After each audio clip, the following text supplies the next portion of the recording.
For as long as I can remember, we've been on a water boil advisory, told not to eat the fish out of the Thames River. Don't drink it, don't swim in it. That's always on my mind.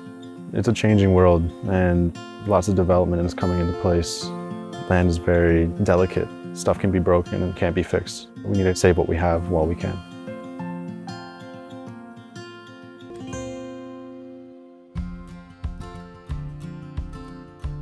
We're doing some environmental monitoring work, learning about the species and the wildlife that's here and conserving it. We do have species at risk here. I'm always worried about the turtles. We have been doing land guardian training with 7 youth from our community. So we got to learn about different fish in our streams and rivers, and also all the invertebrates, and identifying them with the youth. We went minnow trapping.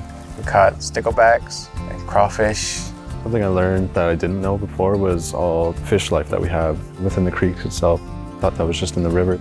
We're learning the westernized logistics of how to survey and take care of the land, and just learning how to connect that with our cultural aspects that we have. I think it's important for us to learn these techniques, and it's important for the youth to have this opportunity, because as soon as they get out on that field, they touch the water, they see the animals, they see the plants. It's like something hit for them. That's the beauty in this work. It just unlocks a whole world for them. It builds such great self-esteem, and you see it in their face, that promise for the future. What inspires me is my connection to water. My mom would always say, turtle clan, so you belong in the water. My dream for guardianship is to help better our water for the future. I'm gonna have to stand up for it. Industry's coming closer to our community more than ever before. You know, if something gets in the waterways, it makes its way down here, right? Like, that's something that will affect us, so it's good to monitor that. Going in the water with some waders, measuring the velocity of it, the depth of it. We did water sampling. With the data, we could have more information to protect the fish, they have pets.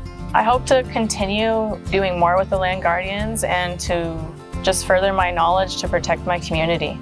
There was that one moment where we were watching them in the water, and I see that inner child healing, but I also see that generational, our parents, our grandparents healing within them. And that's the true meaning of being a guardian, is healing the earth and healing yourself.